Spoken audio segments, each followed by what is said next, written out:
most times when I talk to support groups, certainly over the last 11 years that I've been here in Australia, I have generally steered away from using that four-letter word of cure.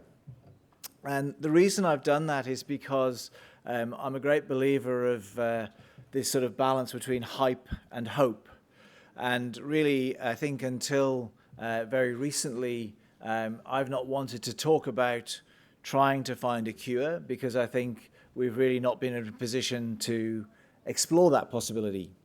And so I guess from that perspective, most of the people in this room will have heard me talk about exciting things like constipation and falls and erectile dysfunction and all of the things that really, really matter. And I still believe they really, really matter. And the bottom line is that I'm still happy to talk about all those things.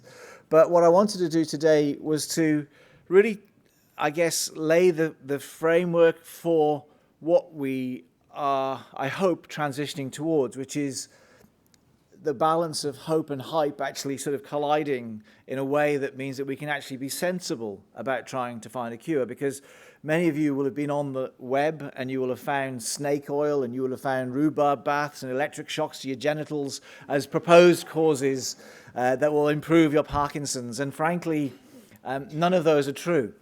So thank goodness, thank goodness. So the hope is that we can actually rationalize things. I'm delighted to have been invited by Parkinson's New South Wales, who do some fantastic work, and I do implore you to try and get involved with them. Remember, if you're involved with them, you can help drive the direction as well. So if you're one of those people who's dissatisfied or disgruntled, then actually you've got to try and be part of the solution instead of just moaning about it. And I think that the people in the room who have ever been involved with any of these organizations will realize it takes energy and people need help. So please do get involved. I'm delighted to see that they're recording the lecture. I think the fact that they will be able to broadcast this and we can go out to the Twitter sphere and things is really very good, because it's more than the people in this room that we want to talk to. And for those of you who aren't so internet savvy and all those things, but you do have smartphones and the like, there is one slide that you may want to take a photograph, and it's the last slide. And that slide will have essentially an internet link to where you can find the slides, because I've already put them online for you. It'll also have things like my Twitter handle if you want to listen to me twittering away, telling questions, reporting on things that I've seen in the world, as it were, in the world of Parkinson's. And it'll also have my website. And for those of you I haven't bored to death about my website, the website is there as a resource for you. Essentially, there are about 100 videos of me just talking to the camera. There are some videos, many people remember last year's speaker was Roger Barker, my old boss from Cambridge, and I managed to take the opportunity to interview Roger. So if you wanted to know more about the things he said in that lecture and things like stem cells, there are lectures like that. There are lectures with me interviewing our nurse about the NDIS and how the aged care system works. So please use that as a resource.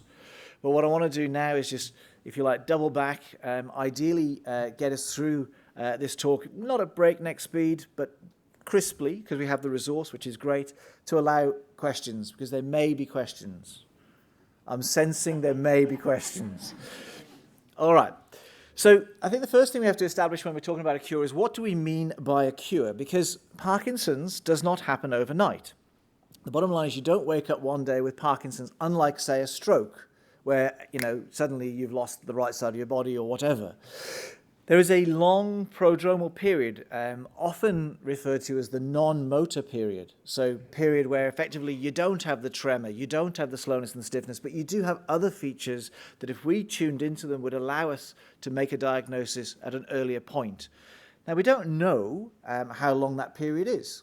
And it probably is true to say that it varies between individual patients. So it may be people throw around 5 years, people talk about 20 years, but effectively we have, if you like, a window of opportunity.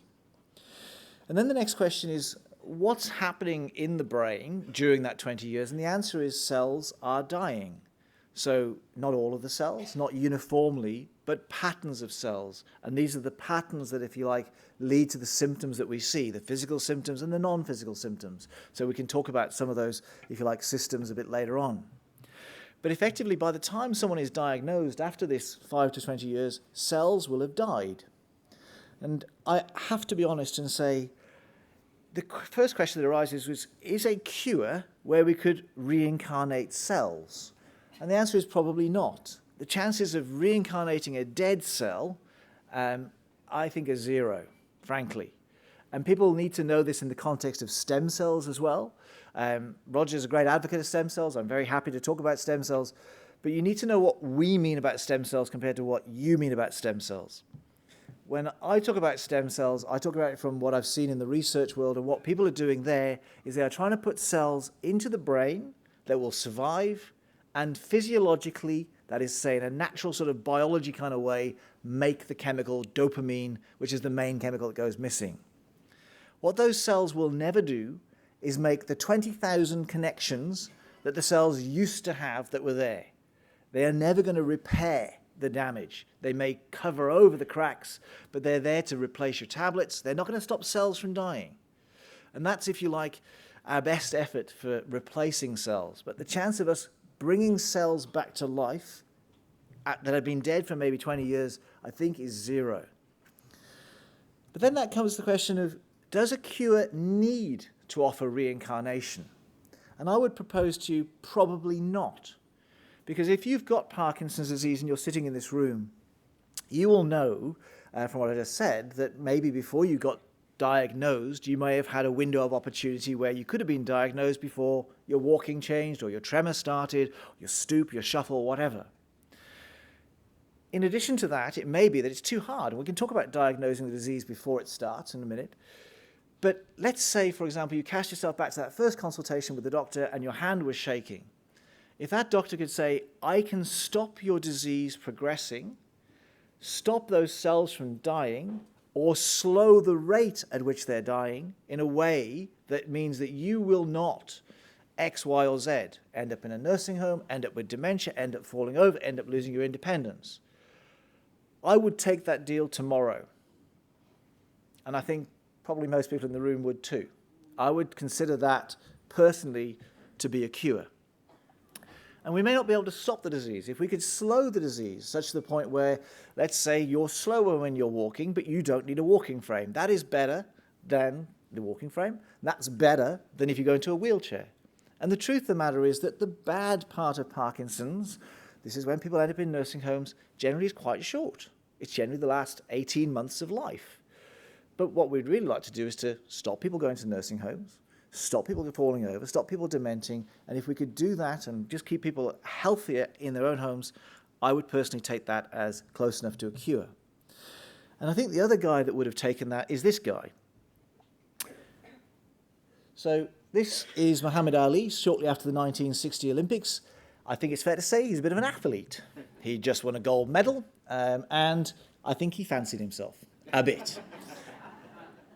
And this is, of course, Atlanta, 1996. He was diagnosed at the age of 42. This is 1996. And basically, you can see already the disease has, grabbed him, but he's independent. Now, this is London, which I think was 2012.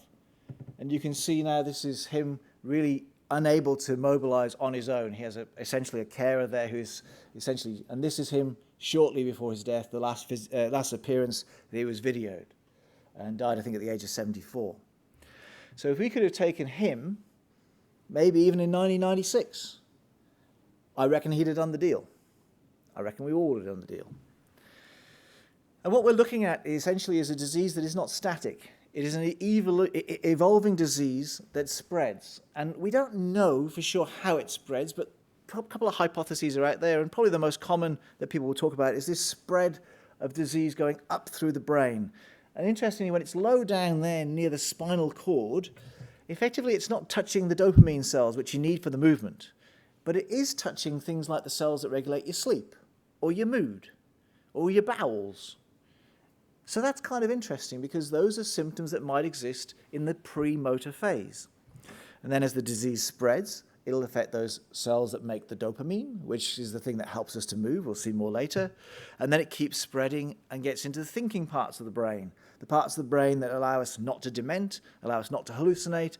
But of course, over the course of the 10, 20 years, depending on how old you are when you're diagnosed, you're really looking at these problems. What about this spread? How can this spread possibly happen? And there is a hypothesis out there, and it's called the prion-like hypothesis. And people may not be familiar with the word prion, but you've all heard of mad cow disease. Okay, so mad cow disease, the variant of Creutzfeldt-Jakob disease, where essentially you ingest something, infected cow, and it then creeps into your body and spreads through your brain. And if you look at these features of Parkinson's that happen before the physical symptoms emerge, there is often constipation, and there is often a loss of smell, so anosmia, losing your sense of smell. And the idea that maybe something gets into your system, affects those nerves first, and then just keeps growling up and going up and going up, maybe perhaps using the nerve that goes up to your stomach, and then from your stomach goes up to your brain, because there's a nerve that comes down to your brain, and that's often the place where we see the first microscope signs of Parkinson's disease, suggesting that there might be this spread. And that allows us to think, well, maybe that would tune into where there's a window for a cure. And so this is actually a list of all of the things that people have looked for that might, if you like, be associated with your chances of going on and getting Parkinson's disease. So if you're an older person who develops things like losing your sense of smell, or constipation, or anxiety, or other problems that are on this list, as well as some of the other risk factors that we know, your chances of getting Parkinson's disease go up. And on the slide there, I think losing your sense of smell increases your risk by about 3.5 times the rate. So if you're not going to get Parkinson's, the risk is 1. It goes to about 3.5 if you lost your sense of smell. So it's not a major risk. But there is one thing that really stands out on this list, and that's this baby here. Now, hopefully the video will play. Video is just taking a little moment. There we go. So this person is asleep the whole way through this film. He's in a sleep laboratory. This is courtesy of the Mayo Clinic in America. He is still asleep, but if you are lying next to him, you're about to get what I would call a rude awakening. So hands up, who's been punched in the room? Yeah, so this is dream enactment behavior. He's still asleep, by the way. Dream enactment behavior, REM sleep behavior disorder. So during the dream stage of sleep, your body should be paralyzed and not able to move. But with pathology in Parkinson's and some of the other diseases that look like Parkinson's, that gets broken and you can act out your dreams. Now, I mentioned that losing your sense of smell increased your risk of getting Parkinson's to about 3.5 times, or Parkinson-like diseases. This guy here is 130 times the risk. So if you have this in later life and we can't find another reason why you might be punching your wife in your sleep or punching your husband, then the chances are you're likely to go on and get Parkinson's disease, because after 15 years, pretty much everyone who starts like this ends up getting diagnosed with a brain disease. Okay. So the question then is whether we can use these patients as our window to stop the disease ever starting. And there is work in this space. So patients often with this condition will present to the sleep doctors. They'll present to the sleep doctors because there's a problem in their sleep. That is, they start punching and they start shouting, they start acting. And basically what people have done is to start looking and saying, well, if we collect these patients, are there clues that could make us more confident that they're going to get a brain disease? We're pretty confident. And the answer is yes. So this is a different set of imaging. And you'll see in that first column is healthy older people who don't have a brain disease. And then in the next column is those people who act out their dreams, who don't have Parkinson's. And in the final column on the right are those people who have Parkinson's. So if you look at that first panel, the top line, you'll see those big white arrows in a normal healthy person showing the bowel lighting up. And we talked about constipation and the nerves being affected, and it lights up normally. But if you look at the next two columns, it's not lighting up. So in actual fact, the nerves in the bowel in these people who have the disease or at risk of the disease are already affected. Similarly, the next row across, you'll see that big white arrow pointing to the heart as a little shadow of a heart in a normal, healthy individual. But in the people who've got the dream behavior, who are at risk of Parkinson's, and people with Parkinson's, the scan of the heart nerves to the heart are being affected, presumably by the disease. The next panel down is a special type of MRI scan showing those white dots, which are actually a part of the nervous system that supply noradrenaline to your brain, not dopamine. So the dopamine isn't the first chemical that's being affected, but you can see that it's lost in those people with dream behavior and Parkinson's. You can also see on the next panel down the level of serotonin, a chemical that's important for mood and anxiety. And I said that part of the brain stem down by the spinal cord, that gets affected. And you can see the big white arrows there pointing at two reddish blobs, which aren't there in the guise of the dream behavior or there in the guise of Parkinson's. And then finally, we look at the dopamine system. So the panel on the left, you've got these two red teardrop-shaped things, and that's where the dopamine is in the brain, with those big white arrows that make it a bit easier to see. But interestingly, in the guys with the dream behavior, it's okay. It's still there. And the guys with Parkinson's, of course, it's gone, because that's the dopamine system being affected. So here you have the possibility of saying, I have a patient, their dopamine system is okay, they don't yet have physical symptoms of Parkinson's disease, but I know that they're going to get it. So if I had a treatment, then we need to treat them now. So that's what people are looking to do. And this is the meeting that I was at earlier this year, I think in Germany, probably about 5 weeks ago, I lose track, with all the people from around the world, there's yours truly, who are all gathering cases like this. People who, if we could get a drug to work tomorrow, we would probably try and put it into these patients who don't yet have the disease and see if we could stop them from ever getting Parkinson's disease. Now, that may not deal with all the people who get Parkinson's disease because not everybody in the room is punching in their sleep, but it would deal with probably at least a third, maybe a half of these patients. So that's a nice idea. Cute. We might be able to cure the disease in the sense that we might stop you getting what we would call Parkinson's. So maybe there is a hope for a cure. But that's not really helping the people in this room. Because effectively the majority of people with Parkinson's we know have already got the damage. So we need to slow or stop the cell death. So then we need to know what's causing the cell death, and that's a problem because we don't know what's causing the cell death.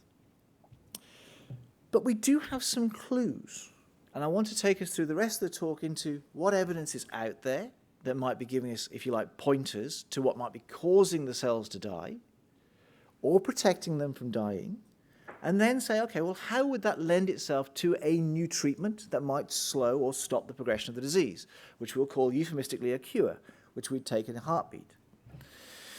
So we're going to go back to the dopamine system. So this is a cartoon of the brain. The spinal cord goes off the bottom, and then there's the brain stem, and there's that thing with a black stripe across it, and it's called the substantia nigra. Doctors always like to be clever. We put O's and E's in the middle of words. Substantia nigra means black substance. We're not that smart, are we? And it does look black. But interestingly, that's where the chemical dopamine is being made. These are the cells that are dying. But it projects up to the red area, the mission control part of the brain. These are the basal ganglia. Those are the bits that were those teardrop shapes on that other scan. So we know that that looks very centrally placed in the brain. So once you lose dopamine from that area, effectively you lose mission control. Your switchboard of the brain is affected, and it causes problems across the physical and the non-physical symptoms. So this is a post-mortem sample of somebody with the black stripes intact, and here's somebody with Parkinson's where those black cells have died. But Parkinson's doesn't only affect the dopamine system, as I mentioned. There's these non-dopamine systems, so the serotonin system, happiness, so mood and sleep. The noradrenaline system, so the thing that gets us going, gets us concentrated, gets us focused, also important for mood and sleep. The cholinergic system, a system that is more ravaged in Alzheimer's patients, but also importantly ravaged in Parkinson's disease, very important for cognition, for memory, hallucinations. And then just the cells dying is a clue to the cells going off with these pathology. And many people will say to me, have I got Lewy bodies?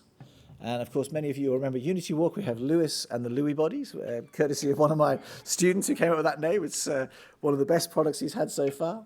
And this is what Lewy bodies are. So this sort of ghostly shadow there is a nerve cell. And inside it, it looks a bit like poo, doesn't it really? But brown spheres. And these spheres are actually tangles of protein called alpha-synuclein. Now, alpha-synuclein is supposed to be in your brain. It's a normal protein, but I would equate this to being, if you fold your clothes nicely and you close the drawer will work no problem. If, however, you take your clothes off and you throw them at the drawer and you tangle, like, most of us try and avoid doing, then the drawer won't work. And this is what we're seeing here. These are abnormal configurations of this protein, and they are associated with cell death. Now, what we don't know is whether they're causing cell death, whether they were trying to save the cell. We don't know, but they are associated. And we know from some of the genetics that too much of this protein, so if you have a gene that overexpresses this protein, means you're more likely to get Parkinson's. So we think it is pathological. It may not be the whole story, though. So it's found inside these dying cells, and I say we don't quite know if it's a villain or a hero. But it gave us a clue. It gave us that genetics clue as to what might be driving Parkinson's disease. And since then, a number of genes have been reported, okay? And the question is, with these genes, whether they are causative or whether they are risk factors for the disease. So, for example, I have blue eyes. There is a gene that means I get blue eyes. They cause the effect. However, I'm kind of wearing out with hockey and bits of me are breaking and people have seen me on crutches. So there are probably other genes that are not protecting my joints so well. And they're probably putting me at risk of arthritis. I may not get terrible arthritis, but I'm at risk of arthritis. So we have these causative and we have these risk genes in Parkinson's as well. Genes that we absolutely know if you have that gene, you're going to get the disease, and genes that we see and say, aha, with that gene, you're likely, more likely than chance to get the disease, and maybe sooner. So it gives us, if you like, a steer. About 10%, 5 to 10%, depending on where you are in the world, of all Parkinson's disease patients at the moment, we can identify a gene, whether it's a causative gene, which is very, very small numbers, less than probably 2%, or a risk gene, which is probably the rest, those genes that might, if you like, put you at risk. Most of the causative genes have got a very strong family history. There are 6 members of the family across 3 generations. Mum had it, their mum had it, their children have it. And that tells you it's a very likely story that the gene is driving it.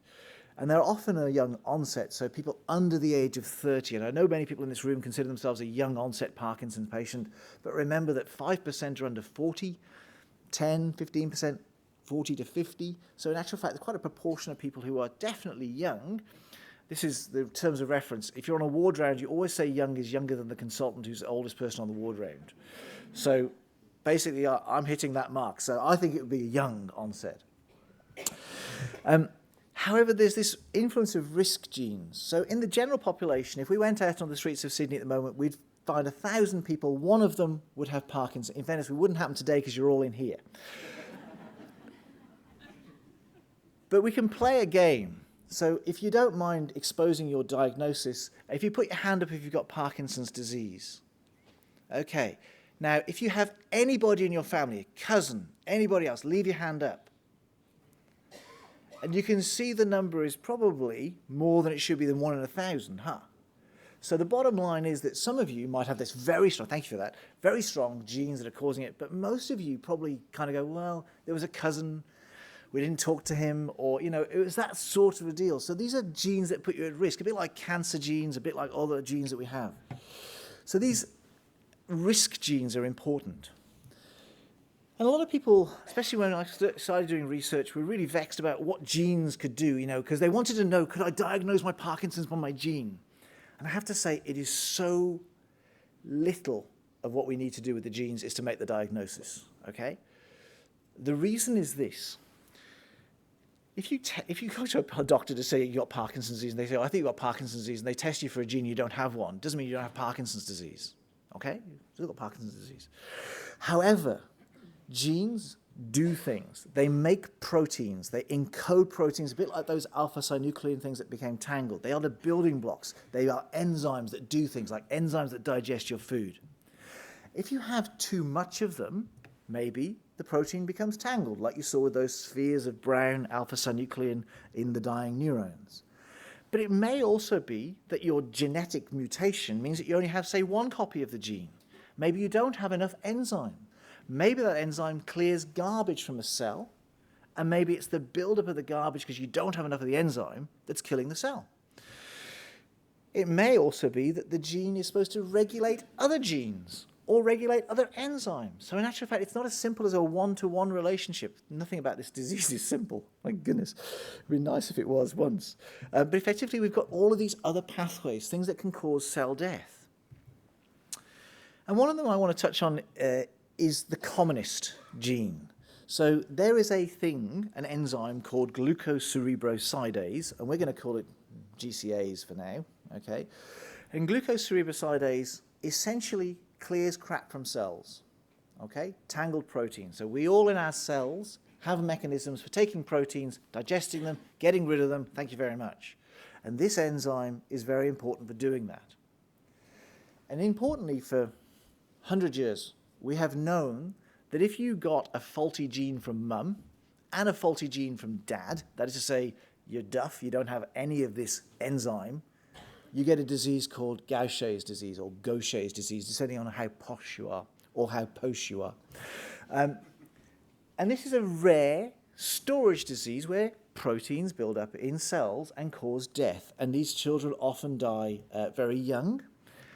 And interestingly, of course, with genes, if you have a population that is limited, that is to say, I don't want to pick on Tasmania, but it is the obvious local example where you can't extend the gene pool, and then you're going to breed more of these genes in because you're not getting Viking stock and then these other people. And I guess the population in the world that gets the biggest hammering with all of these inherited diseases are the Ashkenazi Jews. Okay, so the Jewish people in Israel, the rates of this enzyme problem in the Jewish population of Parkinson's disease are much higher because of this, let's say, limited gene pool. Some might say a Tasmania effect, but a limited gene pool. I've not yet been to Tasmania. Is it great? Fabulous. I'm going to Tasmania soon. That's great. Let's go book it. What's interesting about this gene, and we didn't know it until just a few years ago, is that actually it's probably the commonest gene that we find as a risk gene in Parkinson's. So in actual fact, about 5 to 10% of people with Parkinson's disease have got one duff copy of this gene. So either mum gave it to them or dad gave it to them. So they're half down on the amount of enzyme that they have that can clear crap from cells, keep the cells healthy. And that, if you like, is the power of the genetics part of Parkinson's. You can say, okay, thinking caps on, I don't need to just diagnose whether you've got Parkinson's. I want to know whether I can help treat Parkinson's disease. And interestingly, this is some work that we just had accepted, actually, the paper. And what we did, we took blood, probably from people in this room, thank you very much for your help in the research, that's great, with Parkinson's disease, and people who didn't have Parkinson's disease, often their husband or wife. And the clever scientists that I work with, people like Nick Zamko and Glenda Halliday, were able to, from blood tests, look at the level of enzyme activity, not the gene, do you have the gene or don't you have the gene? What we did in actual fact was we took the people with the gene out of our analysis. And what we showed was this. The people with Parkinson's disease, without a genetic mutation, that is to say they've got two good copies, mum didn't give them a duff one, dad didn't give them they've got normal copies. They have not got a genetic mutation. But the activity of this enzyme that clears garbage from the cells is down in these patients compared to people who don't have Parkinson's disease. And that's kind of cool because in actual fact, Gaucher's disease is a horrible disease that affects children, which means people have thrown money at it over the years to try and supplement the enzyme, give people replacements, stimulate the enzyme, give a genetic primer, something that would actually encourage. And there are now studies that are being started looking to see if we could find people who've got these enzyme deficits to actually try and treat them, treat their Parkinson's disease by replacing the enzyme or triggering it some other way. And that may be, looking at our data, applicable to all Parkinson's patients, because it may be that you don't have to have the gene just brings it out, but actually your pathway is down, your garbage clearing pathway is down.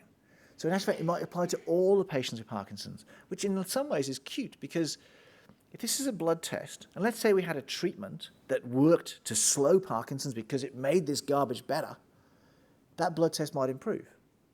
So then we could start screening new treatments and saying, well, we don't need a 12-month trial. We'll just, I don't know, put it in a Petri dish and see if it makes the enzymes better. So that's actually a new way of thinking about how we would do this sort of approach. So those are the genes.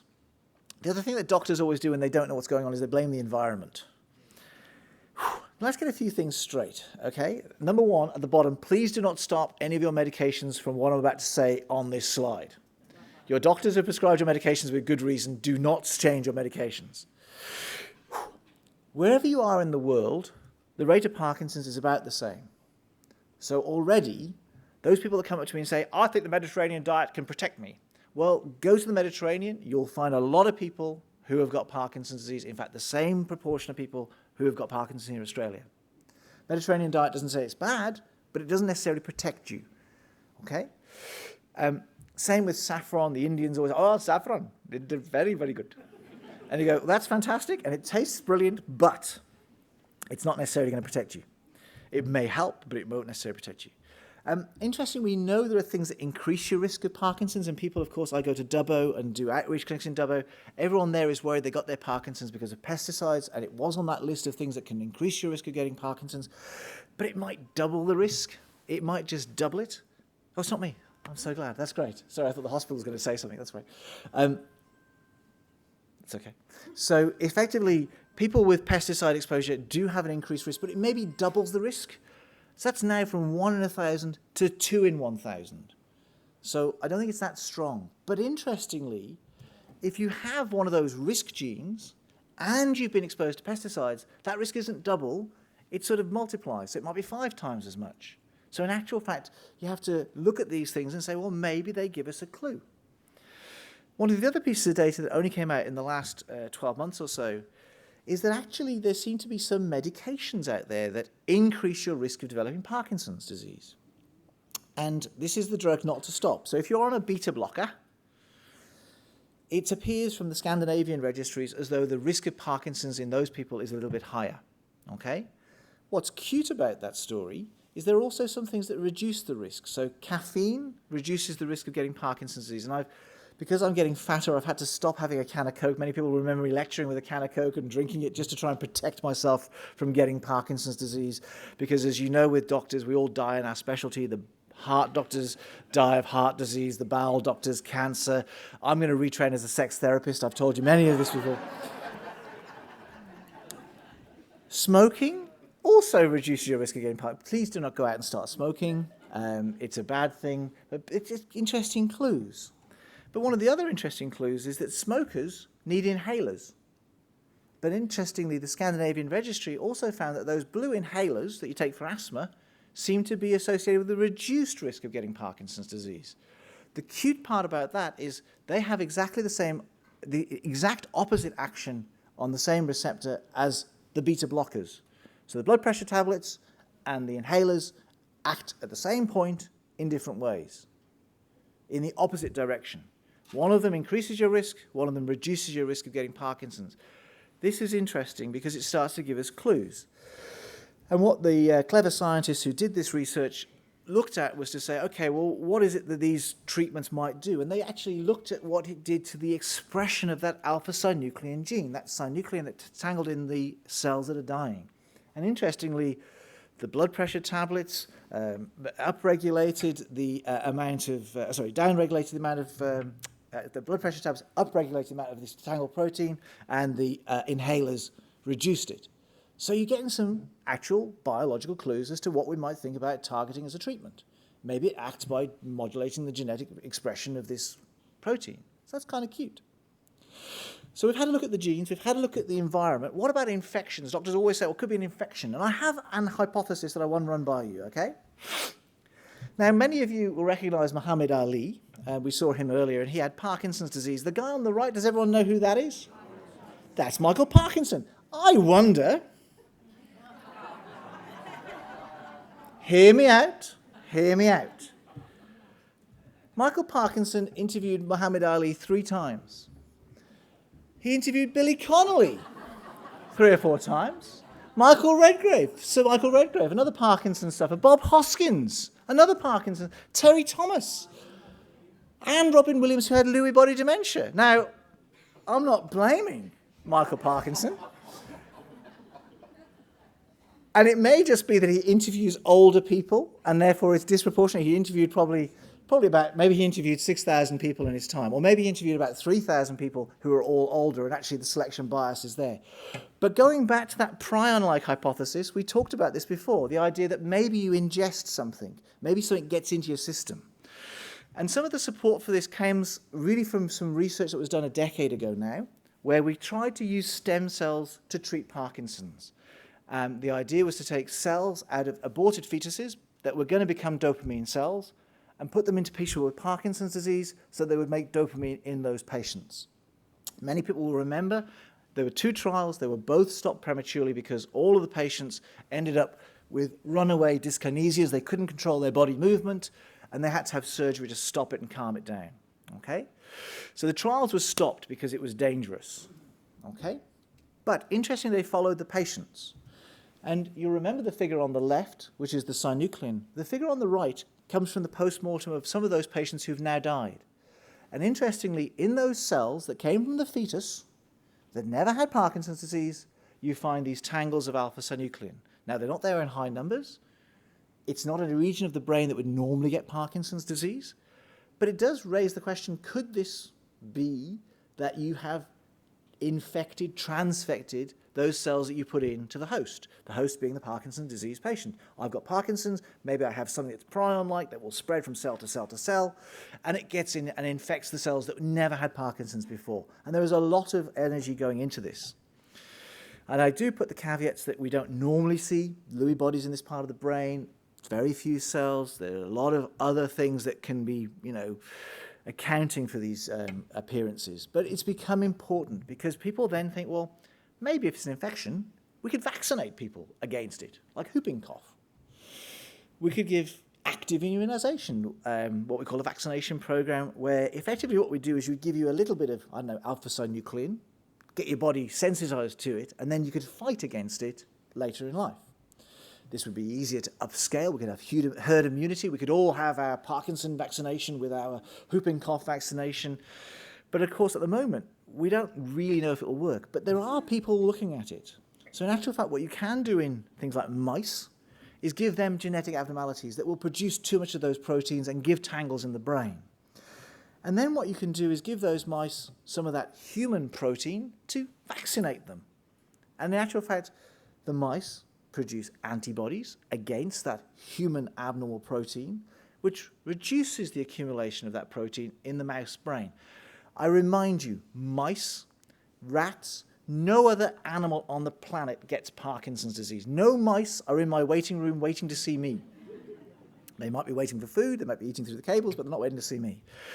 But it does raise the possibility that perhaps this might be an approach to the future, and companies are looking at this.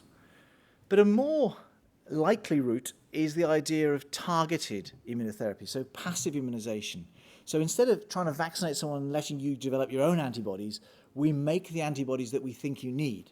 And these things are already in use in rheumatoid arthritis, inflammatory bowel disease. People have got antibodies that have infusions that fight against essentially what's driving the process in their bodies. So the question is whether this would work. If we could give people specific antibodies, especially if they had advanced disease, how much is it going to cost? How often do you give these treatments? These are all questions that we have no idea yet how to answer. But they are being explored. In fact, there's lots of different ways to explore this. Could we break up the protein that's already there? Could we stop the protein moving from this cell to that cell? Could we stop it sort of just aggregating? So these are all processes that people are exploring in research today. And there are, in fact, clinical trials ongoing. These are some of the registered trials that I found. The numbers and the letters, they bore me to tears. If you ever go to these meetings, they bore you to tears. But don't worry about that. The fact is these trials are happening, but they are only happening at the moment for safety. So we are not at a stage to tell you whether this is going to be an effective treatment. What we can tell you at the moment is they haven't killed anyone with these treatments, which is a good start. Some treatments do kill people, and that's a bad thing, okay? So this is a good thing. But, these are baby steps that we're talking about, whether we can actually now move from these very much safety and tolerability studies that maybe give us a clue about how much of the drug to give. Perhaps we have to take blood tests or maybe spinal fluid and say, how much is getting into the brain? How much would you have to give as a dose? So we're getting some ideas as to what we might have in the way of a treatment. And we have lots of these targets, and there are too many to go through here, but breaking cells up, the energy resources in the cells, and basically too many. In fact, so many I just wrote a paper on it to try and capture everything. This is in the Medical Journal of Australia. It's probably accessible if you want to go and look it up. It's there. It'll be in the slide set. So there are lots of things. Too much iron in the brain, regulating calcium, neuroinflammation, stress. But it really kind of comes down to whether we can find a golden bullet. Is there something that will break up the protein? And this stuff's going to take big money, big pharma, very expensive, lots of time, a long pipeline. 15 years maybe to get something into the clinic. But what about the idea of repurposing? So this is the idea that maybe we've seen those cellular processes, stress on the level of metabolism, inflammation, too much iron. Maybe we can get drugs that already exist in humans that have those effects, but we don't use them for that reason. Maybe, they have a biological rationale. Now, if we got those to work, it'd be much cheaper, much quicker. We could actually say, well, we've done all the safety studies. We know they're not going to be sick. That's good. And one of the first cabs off the rank was this idea that maybe diabetes and the cellular processes in diabetes, because there's a lot of cell trafficking in diabetes, a lot of hormone processes and neuroprotection going on in diabetes. And we do see this interaction of people with diabetes having worse Parkinson's. And this spawned my old mate Tom Faltony in London to do a small trial in his centre in London with 30 patients who got a diabetes treatment, and a treatment that it does exist here in Australia. It's an injection. I think it's once a week, a drug called exenatide. And a whole bunch of other 30 patients injected themselves with placebo, saline, probably. And what they did was they actually took patients in this study and they said, okay, for the next 48 weeks you're on treatment, but after that we're going to stop the drug for 12 weeks because we want the drug to wash out of you. And we want to see how your disease progresses, okay? And what they took was they took patients, like most of the people in this room, who are on medications, and we said, look, come in, stop taking your medications overnight, come in, you'll look terrible, you'll feel terrible, but we'll be able to assess your Parkinson's and not blame your drugs that you're already on, the levodopa or whatever else, to make you better. We want to see if this drug might slow your disease down. And in 60 weeks from now, when we take the drug away, if you've been on the drug, is your progression less than those people who didn't have the drug, who may have had placebo? And this is what the guys showed. And the one I want you to look at is on the right. The red line is the people who had the sugar pill.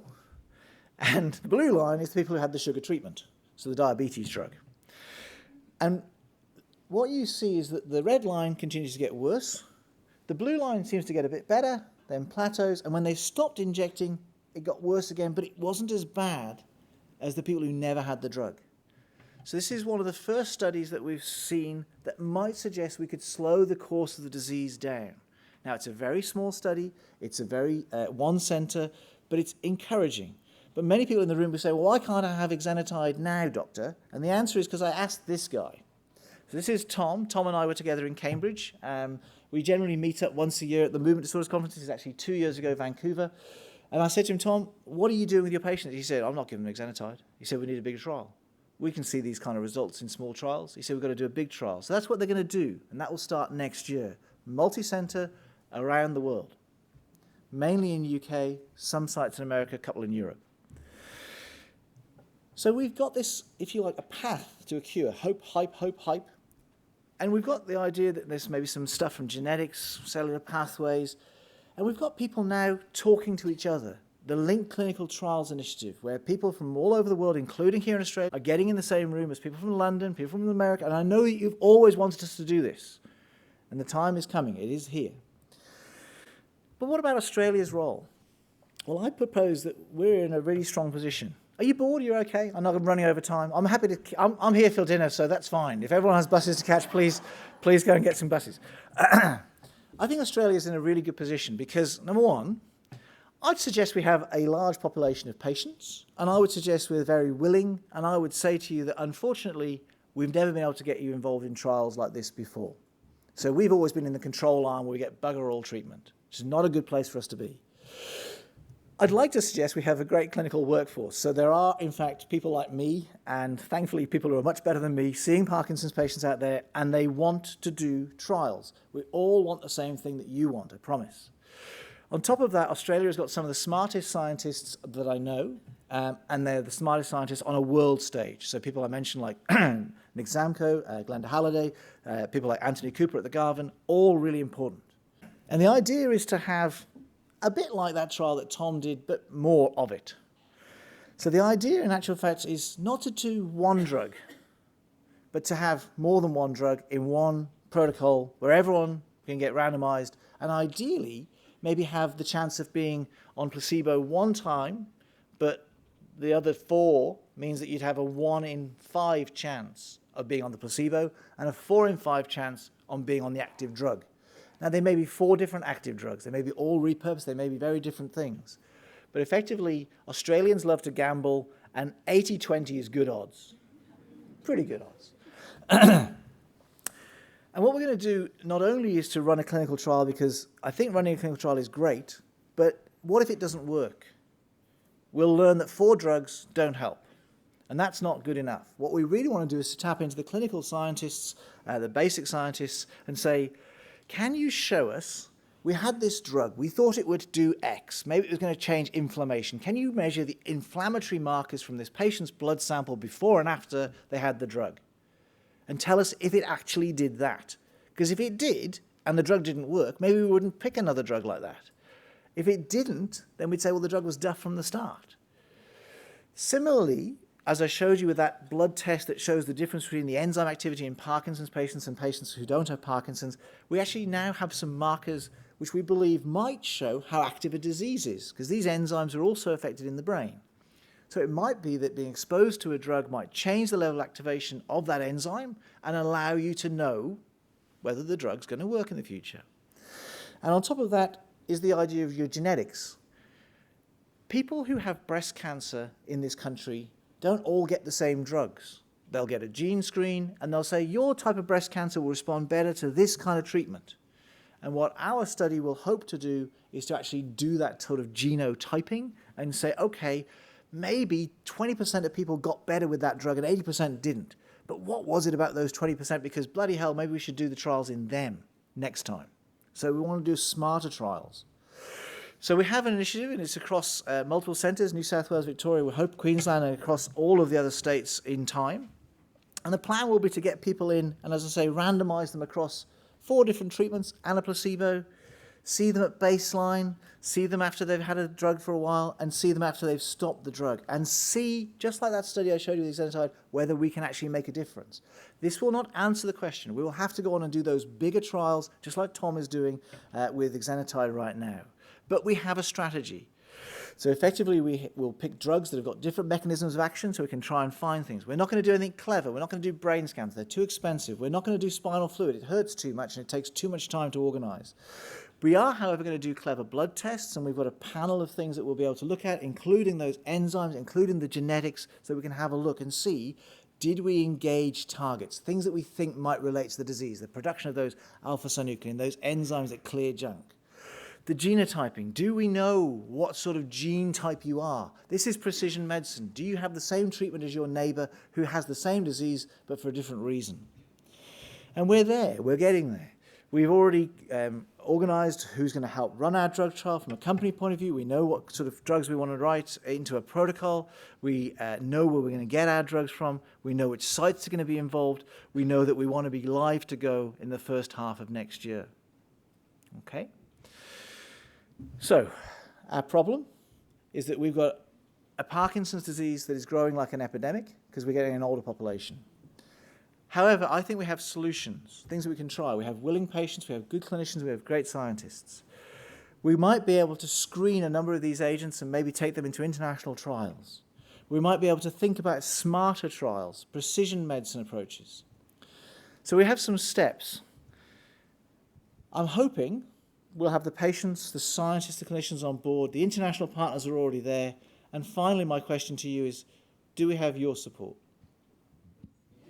It wasn't overwhelming. No. It wasn't overwhelming. Nope.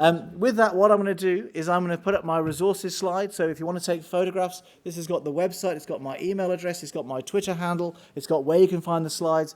Go for your life, go crazy. Thank you so much for your attention. Sorry to ramble on. Thank you, Professor Simon Lewis.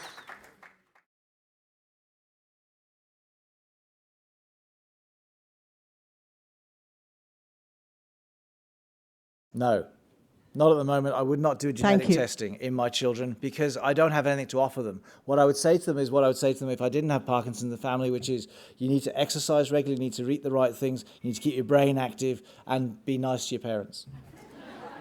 And I'd be asking, why did my vasectomy fail so badly?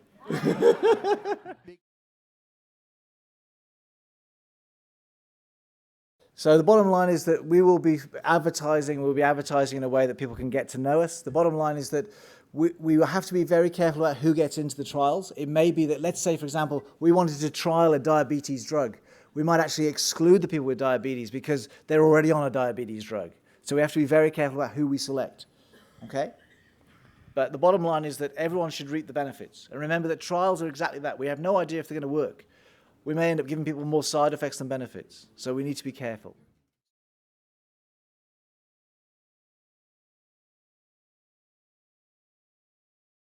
So the answer to your question is it needn't be, because the bottom line is those guys are going to do their thing anyway. The bottom line is they're already doing their thing. The question is, what do we want to do, especially here in Australia? Watch them doing it while we do nothing? And the point I'm making is we do have some targets.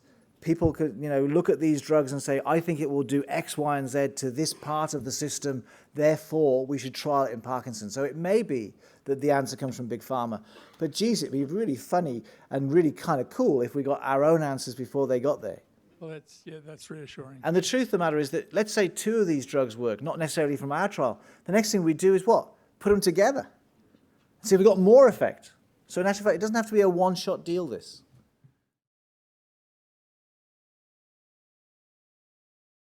I think in the interest of brevity, I'd direct you to my website. There are about 4 videos on there about surgery in the brain, because it isn't directly related to the idea of curing the disease.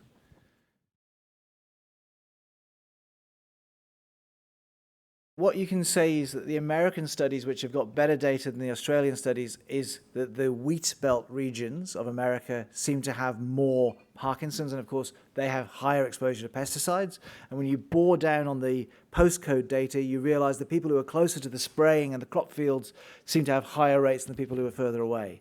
So I think this is circumstantial evidence, but I think it's useful because it's sort of led us to toxic models like rotenone, which is something that we've poisoned rats with now to kill their dopamine cells in the past. So there may be these factors at play.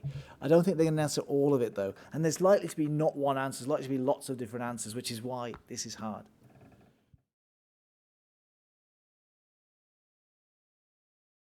So again, in the interest of brevity, I'll direct you to my website. There's a couple of videos about medicinal marijuana. Just to give you a heads up, you look under fake news. Okay, thank you. That's the video to watch. So most people who take marijuana with advanced Parkinson's disease drop their blood pressure, pass out, start hallucinating. Most people who ask me the question have already tried it.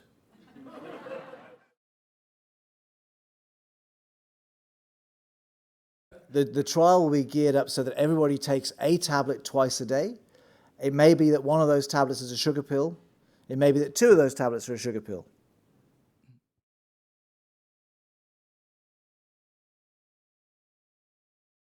The bottom line is it seems to be poorly controlled diabetes results in a more aggressive Parkinson's. And the reasoning behind that may be because you need to constrain the energy pathways in the brain. If they're overstretched because you're trying to deal with your diabetes, they may be overstretched for your Parkinson's. So it's bad diabetic control, probably from either source. Thank you very much. Yes, so this is published. It's nothing to do with the talk we just did, but impulse control disorder, where people start gambling, chasing women, spending money. It does seem to be higher in people who have Parkinson's on medication. If you're on levodopa alone, the figure is 7%. If you're on a dopamine agonist on its own, that's pramipexole, rotigotine, it's said to be 14%. If you're on both of those drugs, it's about 17%. So it looks as though the lion's share is being carried by dopamine agonists.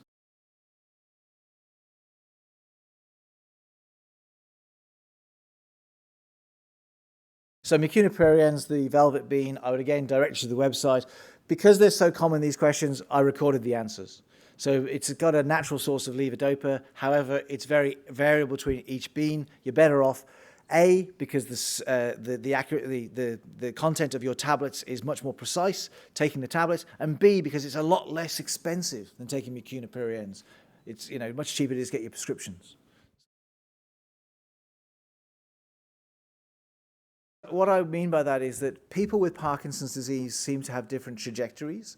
So, and Parkinson's, unlike things like multiple sclerosis or stroke disease, tends to run true. So if your disease is traveling slowly, it generally travels slowly the whole way through your course. If it starts badly, it tends to keep going badly. And in badly, what tends to happen is that people don't respond well to their tablets. They get more in the way of falls, balance problems, cognitive problems. And the bottom line is we don't know what's driving that. The clues from some of the genetics suggest that if you have some of the genetic variants of Parkinson's, they seem to have a much worse prognosis in terms of those features. But it may well be that some of the other genes may be protective against that. Despite the fact you've got Parkinson's, some of those other genes might protect you against the progression of the disease. It comes down to this precision medicine thing.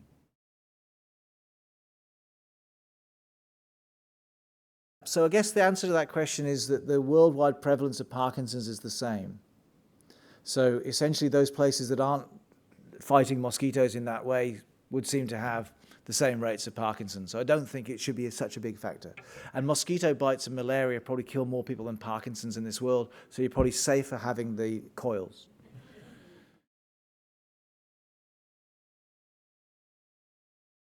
Yes, so there are at the moment 2 therapies that use a pump.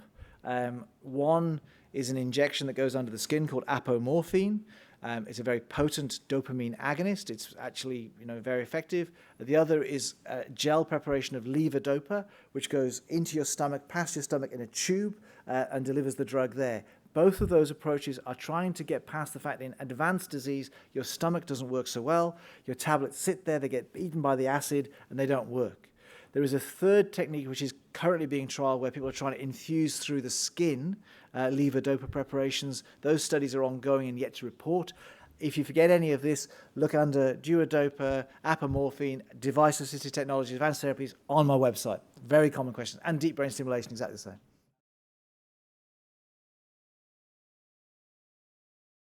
So I understand by Parkinson's Plus that people are saying, look, I don't think you have true Parkinson's disease. You have a mimic of Parkinson's disease. That is to say that there are diseases out there that may look clinically like Parkinson's, so shuffling, slowness, but when you look at the brain, the pathology is different. So for example, if somebody has a lot of strokes, then they may shuffle and they may look Parkinsonian or like a Parkinson Plus. The commonest ones when we talk about Parkinson Plus are degenerative diseases that are usually TLAs, 3-letter abbreviations, multiple system atrophy, MSA, progressive supranuclear palsy, PSP, corticobasal syndrome, CBS, and again, on the website you'll find all the videos because these are all the questions that everybody wants to know the answer to. Generally don't respond as well to treatments, generally not so good to have.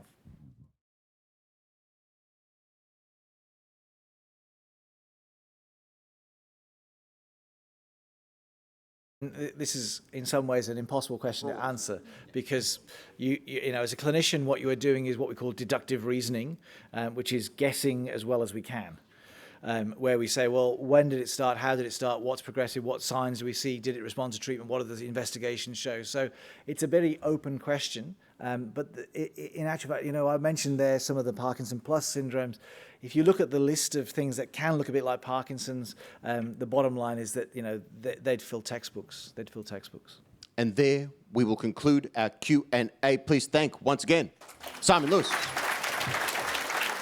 Thank you so much, Simon.